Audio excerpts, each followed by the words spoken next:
Well, hi, this is Ken. Thanks for joining us today on our 3-year celebration of Katie's health. I want to show you some wonderful pictures taken by a photographer named Danielle Gardner. We begin with just some wonderful pictures around our home a day or two before we went in for pre-op at the hospital. Just some time for Katie to get used to Danielle's presence and her camera with us before we headed to the hospital. It was a Friday when we went for our pre-surgical testing at Hope Children's Hospital in Chicago. A lot of questions, a lot of forms, a lot of simple information, but there was also a blood draw that was quite unexpected, especially by Katie. Katie's not a big fan of phlebotomists in general, so when blood was taken there was a lot of crying and screaming, and she was exhausted at the end of it. But the lady who took the blood showed back up in our room about 2 minutes later with the very first popsicle Katie ever had in her life. And I'll tell you, all the bad feelings, all the pain, all the scared just went away. It was wonderful to watch and to celebrate with her. We had a quiet weekend, and then on Monday, March 31st, we returned to the hospital for what was going to be a 5-hour open heart operation for Katie to return her to health.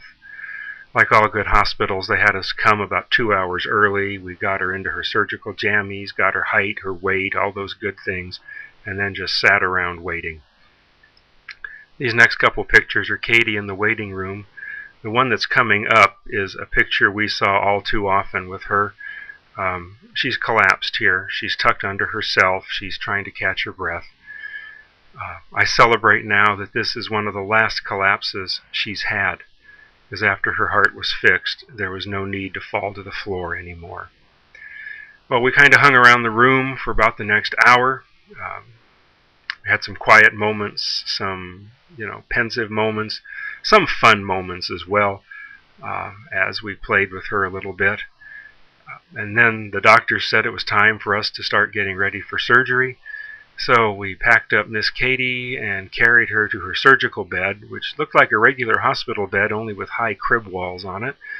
We had brought along our hippopotamus named Chuck to sort of stay with Katie, and her quilt.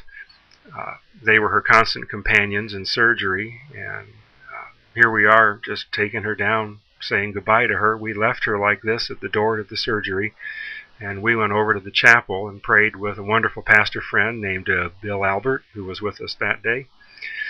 5 hours later, she came out of surgery just fine and began an amazing recovery. These pictures were taken on the second day after surgery. She's still in pediatric intensive care. You can see the big bandage covering her chest where they had to cut her.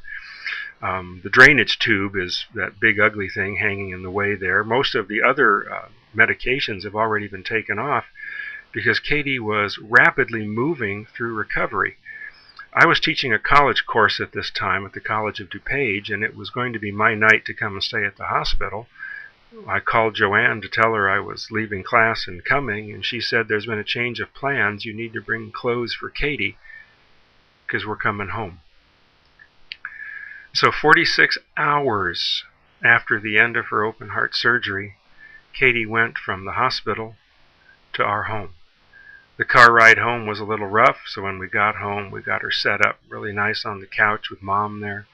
We ordered in some Chinese takeout. Katie had a wonderful meal of wonton soup and I think some beef chow fun, and was home. And we were just amazed that this little girl so quickly, so rapidly, was back at home with us just 46 hours after surgery.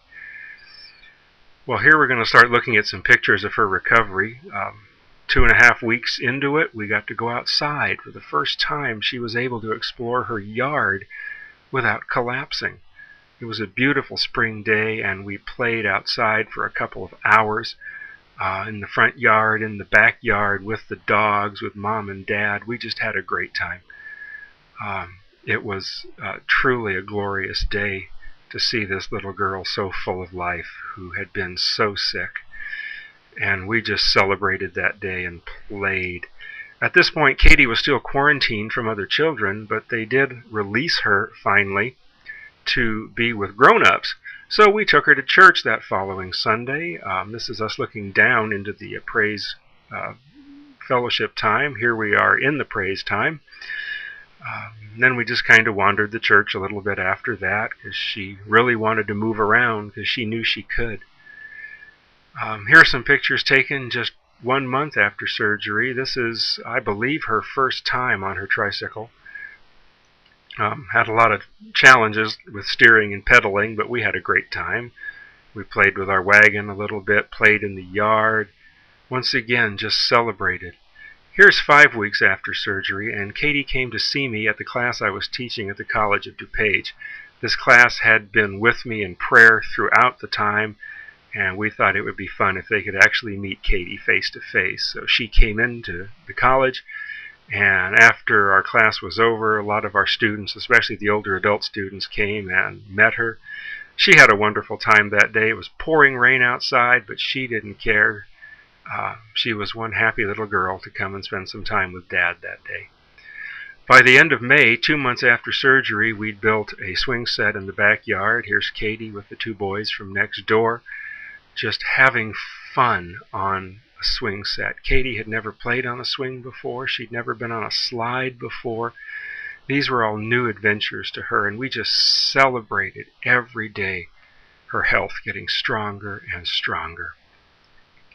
Danielle's last time with us was on middle of July. Here's Katie just wanting to go out and play some more, and we realized that from this point on there'd be lots of time left for play and lots of time left to enjoy another popsicle. Thanks for watching.